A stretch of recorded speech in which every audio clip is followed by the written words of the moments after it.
Hey gang, welcome to another bald eagle fishing adventure. Except you can tell I'm not fishing today. No, what I wanted to do today, I have gotten some requests from you nice folks about how I set my FBR up. And, trying to write back to every person that has been asking questions, which I love talking about it, but I don't know if I'm getting across the way everything should kind of fit and the lengths and all of that stuff. So I thought, you know what? I think this really does require a video.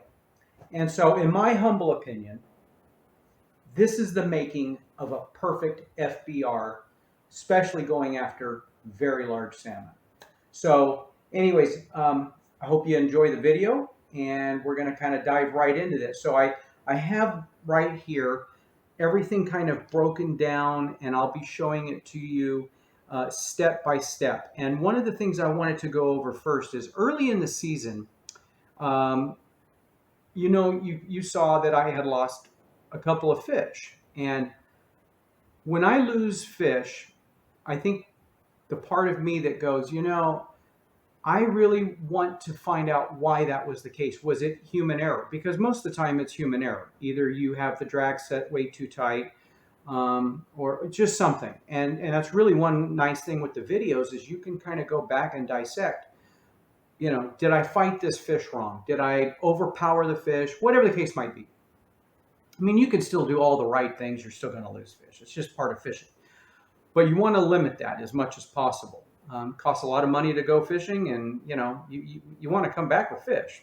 So I studied the videos myself, and everything I could tell I did fairly well. I looked at everything. Nothing broke. None of my knots came undone or whatnot. I'm very meticulous about that. So all I could come up with was the hooks. And I started looking at the hooks, and I want to show you. These were the hooks that I lost a couple of fish on.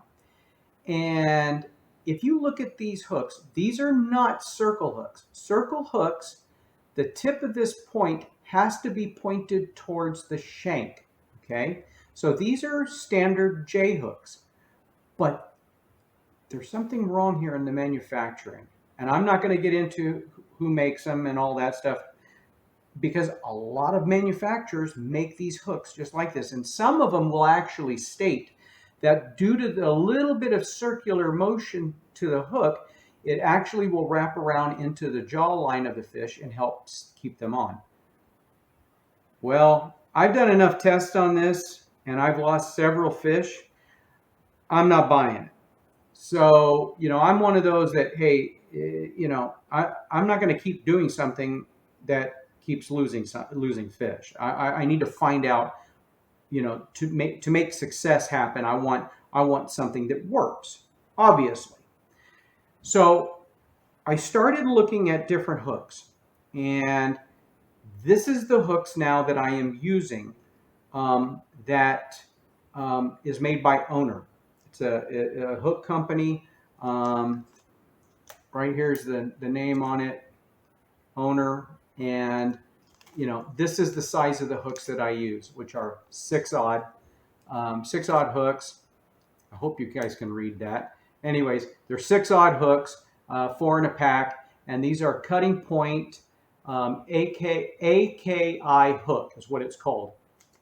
And the part number on here is 5170-161. Okay. And they're decent hooks. They come with barbs, or a barb. You will have to remove those here for California. You cannot use barbed hooks when you're salmon fishing. Okay, so anyways, this is the actual Owner hook that I just showed you the package on. And you can see here how nice that J hook comes up and points straight out. It doesn't curve down at all. So any of you that are having issues with losing fish, you might want to check, because you may very well be having, you may have something like this on there, and this is no good. This is just, in my opinion, this is going to help you lose a lot of fish. That's my humble opinion. So, if some of you are, and I have hooked fish and kept them with these types, but with smaller salmon. I think these bigger ones, you've got to use something a little more aggressive. And you run it in your hand, and it's really interesting because you take this here and you put this in the palm of your hand and you kind of pull it through, and you can kind of feel it grab the skin a little bit. You can see me pulling up, but look at that, popped right off. Now, you take this same hook, but the different shape on it by owner, and you put it in your palm and you pull, and now look at that. I mean, that thing's pulling aggressive on my skin. It's not coming out of there. And actually, if I cinch down harder, this thing would drive all the way into the meat of my hand. So this just makes more sense. And it doesn't just make sense to me. It has now proven itself with several big fish well up in the 20-pound range that all of you have gotten to see. This works. And especially when you do them double. Because, man, you get both hooks in their mouth. Genius. Now, the other thing that's important is when you get these hooks, I want to show you. So here's one of the owners that comes right out of the package. If you look at it, so this tip right here, the point, is straight with the eye of the hook. It goes straight down the line of the shank. That's not good either. What you want to do is put a bend in them. Okay? So now you look at one that I've modified, and I'm hoping that this is kind of coming up, but the point is offset now. It's to the right of the shank. Just a little bit. You don't have to go too crazy with it. I'm going to try a couple different angles. Maybe this one you guys can see. But it's just offset a little bit. Now, what really is sweet about this, again, you put it in your palm of your hand and you pull. You want to talk about driving in. I mean, I can feel this thing wanting to go into the palm of my hand. And when I've pulled these out of the fish's mouth, wow. What happens is this hook goes in and it buries itself into the meat of the mouth of the fish. And you get both hooks like that in there. I mean, these hooks are not going to be the weak link anymore. It may be something else, maybe a knot you did or something of that sort, but or a little fray in the line. It's not going to be because of the hooks. Okay? So, anyways, very important that you will need to modify it. And how you modify it, it's another ball game altogether. So, again, looking at this offset that I did to this hook, if you look at how the point is coming up over to kind of my right over here of this shank, okay, that is done specifically that you want that bend coming off to that side, especially if you're using FBR. And the reason why is because they make these FBRs to spin in counter rotation. So when it's going through the water, this thing is counter rotating in the water, okay? Counterclockwise. You want this hook spinning, and you want that curvature of this hook tip to also flow with that bait going counterclockwise. And the reason being is, as that is spinning through the water, the fish comes up and bites hold of this hook. It's spinning with the force of the line pulling against that hook into that fish's mouth, and it is just aggressively going deeper and deeper into the jawline, okay? If you bend the hook the other way, when it spins, there's a good chance that, I don't know, I'm just going off theory on this, but I think it could actually spin its way out of the mouth of the fish. So I kind of go with path of least resistance, right? I mean, that makes common sense. You want the hook to be driven into that fish's mouth. You've got the mouth coming in, you've got that hook turning, and the force of it pulling, and you do that with two of these hooks, dude, I mean, it should be win-win-win, right? Get a few fish on board, and it's beer 30, and you're going to be really happy that you spent a little time on making these hooks just the right way. So that's my opinion. It's paid off for me. Okay, so now I've already talked about chartreuse is my go-to. I pretty much don't, other than red early in the season, like maybe May, June, maybe even the beginning of July if there's still quite a bit of krill around. But as soon as the anchovies show up, this puppy goes on. Okay, so let's get started on building it. Now, what I do is I take a really nice long piece of mono, about 40. I use 40-pound tests. Some of you want to use 30, that's fine. But when I'm hunting these big pigs and there's a chance of me hooking into a 40-pounder, I don't want that. I don't want this to be the weak link. Okay, and there is always that chance of a lifetime. And 40-pounders, I mean, hell, sometimes a 30-pounder is a fish of a lifetime. I haven't seen a 30-pounder come over my rail in many years. So, but at least I've had the opportunity of taking a few. My largest fish, my PB, is going to be a tough one to break. My PB was 39 pounds caught back in 2006, and that was right in the beginning of July. Never will forget it, 180 feet of water right off Bird Rock. And I don't know if I'll ever break that, but I'm after it. And I just want to make sure that I got 40-pound test and the fish are not line shy on this. They will hit it, okay? So 40-pound test is what I use. And like I said, I'm kind of a shorty. So my wingspan here, let's just take a quick gander at this. My wingspan is 63 inches, so a little over 5 feet. And I probably pull off an extra 5-6 inches of that. So, somewhere in the mid, 5.5 to 6 foot length. I would probably say about 6 foot length, because you're going to trim down a little bit. When you're all said and done, you want about 5 feet. That's, when I'm done, I take the tip of the hook, the last hook, the stinger hook, and I put my hand all the way out like this, okay?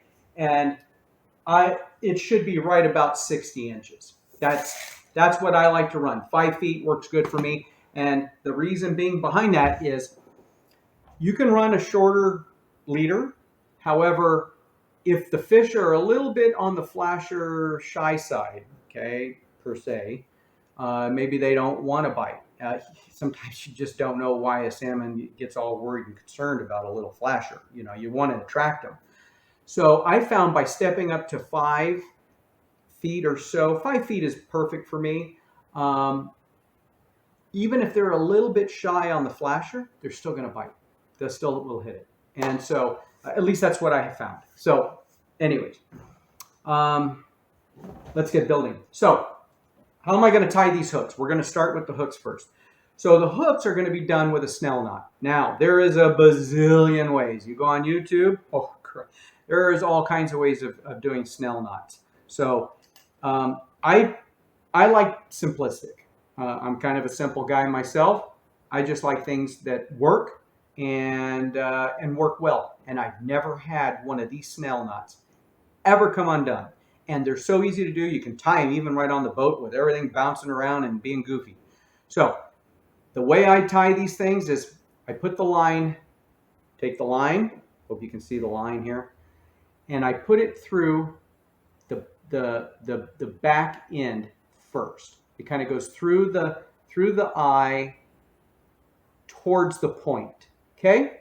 And I pull down, probably 3 inches, 4 inches or so. So there's a little tag in down here, and I just hold that, okay? Then I take my line, and I want to, hopefully you guys can see this. I start wrapping real tight around the bottom of the eye on the shank. So there's 1, 2, 3, 4, 5, 6, 7, 8, 9, 10, 11, 12, 13, 14, 15. I do 15 times, okay? See, nice and snug up on there on the shank, all wrapped. You don't want it to be wrapped on top of each other as you're doing the 15 wraps, okay? But then there's one more step I go. Then that one more step is I go once around on top of the lines that I already did. So going up on top, 1, 2, and 3. And then I take this finger right here and I hold that. And then I come back here and I grab the very end part of the line, beginning part, I guess, or whatever you want to call it. And this time I'm going to go up through the back end of the hook again, like this.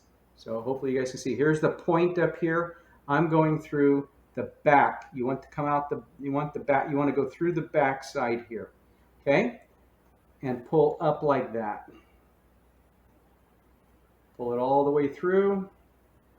Right? Now, what I like to do is just moisten that and then pull tight. Okay? Just give it a really nice pull. I even grab the little tag in, pull on that. And I have never, in all the years that I have fished, 20 probably plus, I have never had one of these snell knots come undone. Okay? Easy to tie, as you just saw it. And what's really nice is, and here's the real big reason why I want you to go back up through the bottom and out the top part of the eye, is because now you can see that the leader part of the line here is coming up through this eye part, which is facing the tip here. Now think about when a fish gets hooked, right? This thing is going to do this. The line's going to pull down on top of this eye shank, and it's going to drive this hook buried into the mouth of the fish. If you go the other direction, you're actually going to be pulling kind of up on this, and it may actually roll the hook out of the mouth. So you want it, when that fish grabs hold here, and this goes, you start pulling down on this, this hook then goes in and buries itself into the meat. So anyways, that is how I do my snell knot. Simple. Done. Nice and tight in there. Now I just cut the excess off. And I just leave a little tag. I mean, really, really tiny little tag on there. You can see the little taggy end right here. There it is. That's not going to bother anything. And just one more pull. That's it. Okay. Now, normally I would remove the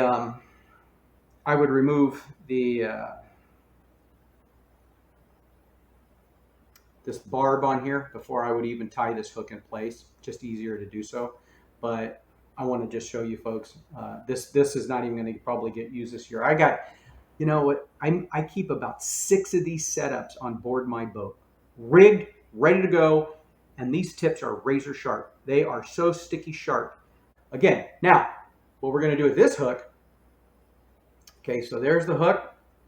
You're going to take this end of the tagged end of the line, and you're going to put it through the bottom, going up like this, okay? And you're going to just pull that up through like this. So here's the point of the hook again, up here. You're just going to pull this, and you're going to slide this all the way down to the other one. And it should look something, something like that. Okay, so here's the one I just tied. Here's the other one coming down to it, okay? And that is almost about the distance I want these hooks to be. It's about 1/4 to 3/8 of an inch or so. And actually what I do is I go a little bit tighter, because when I tighten this all in place, that usually will give a little bit. So right now I just have just a little bit. As a matter of fact, at one point here, it actually wants to kind of touch the top of the eye of the other. I don't want them touching. So just about like that, right there, okay? So there's the distance between the two, just like this, okay? Like I said, about 1/4 inch or so. And then you take and you hold the line and the shank together on this second hook, and you start doing the wrap. So you can start with the wrap right around that shank again, right coming from the eye, and you just go right around like this, and another 15. So there's 1, 2, 3, 4, 5, 6, 7, 8, 9, 10, 11, 12, 13, 14, 15. Nice and uniformed. There it is. And now I'll do the 3 over the top of the other lines. Okay, so there's 1, and there's 2, and there's 3. And then I hold it with this finger. And I come back.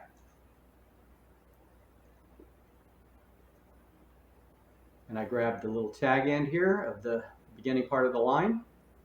And I run that, like I did the other one, right back up through that eye, just like this, and out the top. Okay, pull it all nice and tight.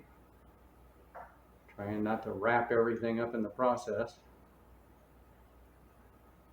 Something like that. Okay, so there we go. That's taut now. You always want to keep it taut. Don't pull tight though until you wet it. Wet it up a little bit. Careful you don't get your hook in the mouth. That sucks.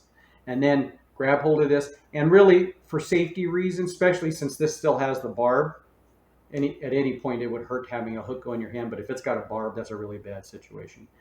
And then just give this a nice little pull like that, nice and tight. And that's it, guys. There's your double hooks. Okay, there they are.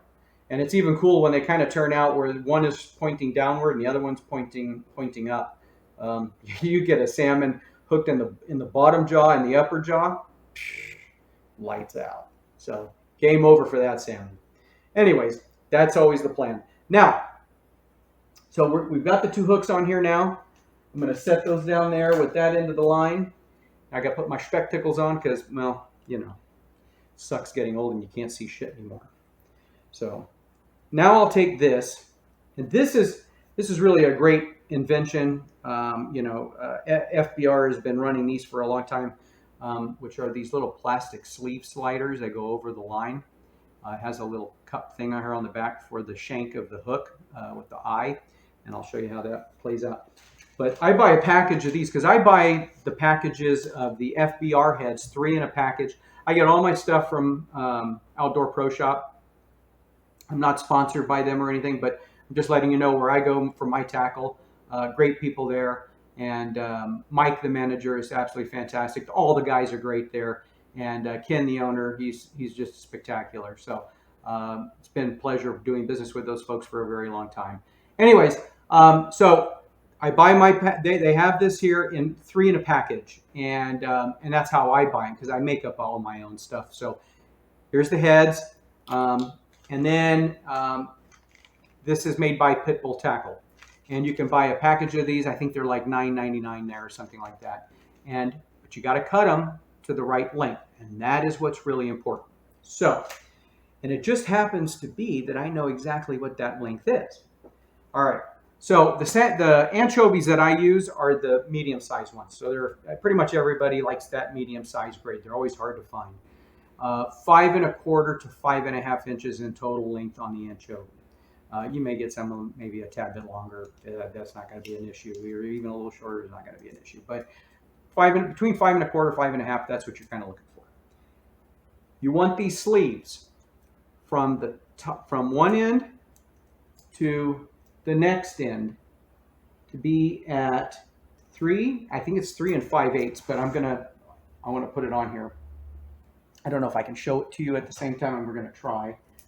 Plus the plastic has a little bit of a bend in it, but it's, let's see if we can get that. So it's just a little over 3 5/8, about 3 3/4, okay? 3 3/4 inch from this end to this end. And how you will have those hooks spaced, and when this slides down, is going to give you this hook here. I'm going to show you. Let's get this in here because I'm kind of getting excited. This is really where you get both hooks in their mouth, man. This is the shit. So I wet this up a little bit, kind of helps get it in there. And there's a little tiny hole in there. It's just like, putting it into a needle. And this might take a minute. Even with my freaking glasses on, I still can't see crap. Anyways, there we go. Okay. So you slide that in. So big end goes in first. and then you slide that on down. Okay, so slide that all the way down, and you slide that right over the eye. See? Just kind of wiggle it on there, and that is it. Now, if you take a measurement, okay, take a measurement from the bottom of this hook. This should be right about 5 inches.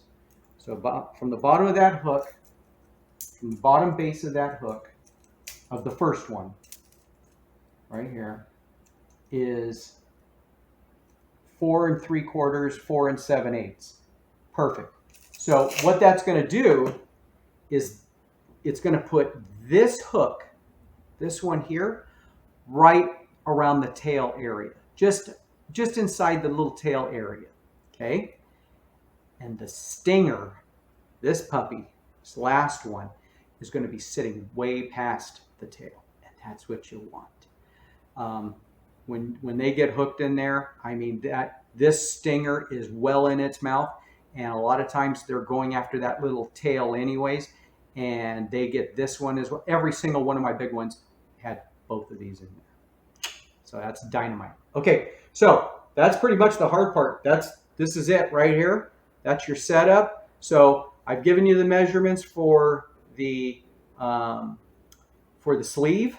Like I said, they come pretty long. I don't know what the actual length is, but they're probably 7-8 inches, something like that. And so you will have to cut them down. And I have pre-cut ones set up all the time, and my damn light just went out. There's always something that goes wrong, right? Hey, you guys can still see me? That's a good thing. Okay, so I'm going to see if I can get the light back on here.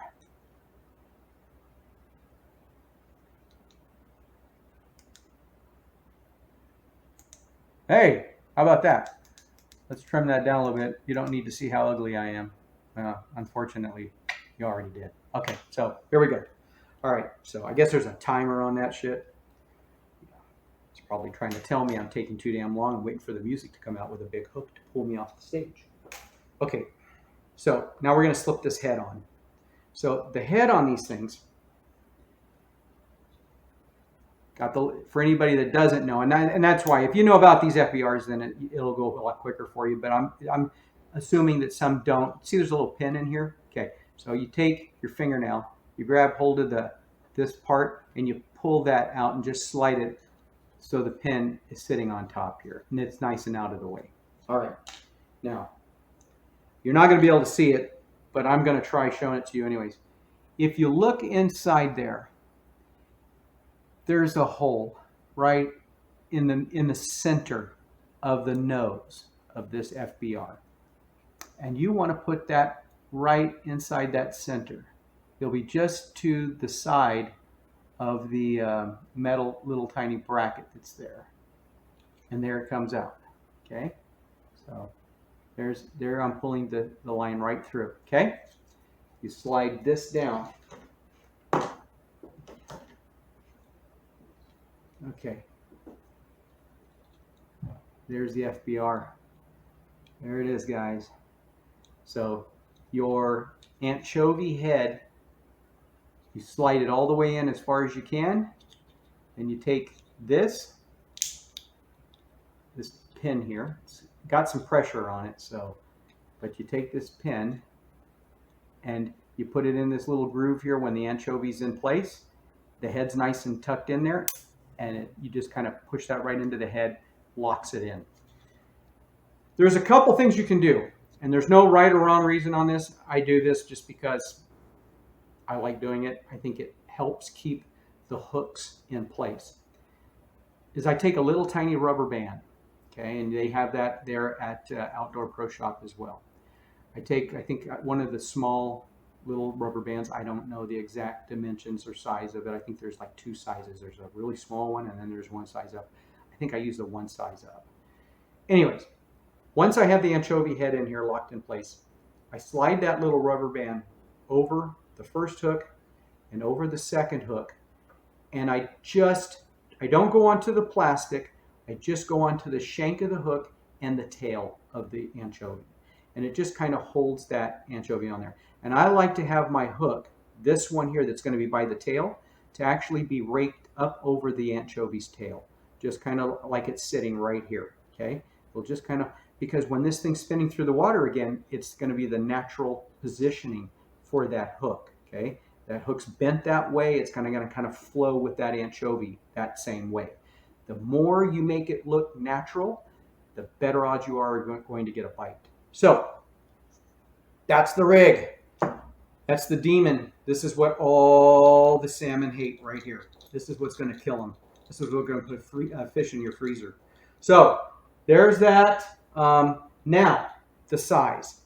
So what I do now at this point is I come down here, and here's that very bottom hook. I just kind of put that in the palm of my hand, like so, with maybe like over my little finger like this, to kind of hold it.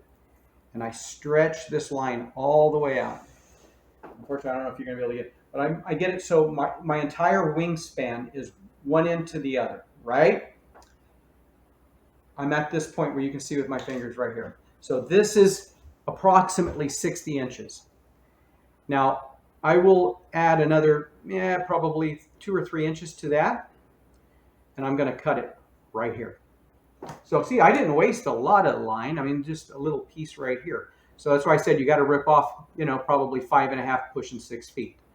And then I cut this off right there. Okay, that's done. We'll slide that out of the way. And I do a fisherman's knot. And just in case for some of you that don't know what a fisherman's knot. Now, I do use, important here, I use swivels. I like to use a lot of the bearing swivels. So this has got like 1, 2, 3, 6 bearing swivels on it. Reason being for this, just in case you get any junk, especially jellyfish this time of year, if you just had 1 bearing on here, or 2 even, or even 3, there's a chance it could get wrapped up in that and lock this thing up, and this thing will spin tighter than a popcorn fart. So you don't want that. So even if a little bit of junk gets on the first couple of the bearings, it's going to be really, it'd have to be a big glob, and I've had it happen. It will happen at some point. But most of the time, it's just on the first 2 or 3, and you still have all this other bearings working perfectly, and that thing's still working perfectly and attracting salmon. And that's what you want. So anyways, now we'll take this and take the bearing swivel. And this is just for folks that don't know about a fisherman's knot. It's a real easy knot. Send the line through the one open hole there. So something, hopefully you can see with my big fingers in the way, but that's it. Then you make a little loop here, right? With the tag end kind of loose. So I take a little, I like to take about that 3 or 4 inches that I pulled, and I'll do several wraps, about 1, 2, 3, 4, and 5 with about 40-pound test. That should work fine. So about 5 wraps around just like that. Then I take this little tag end, and there's a little loop here back on the line, and I'll send that back through, okay? And then after I pull it through that little loop, I send it back through this loop here, okay? Just like you see it right here.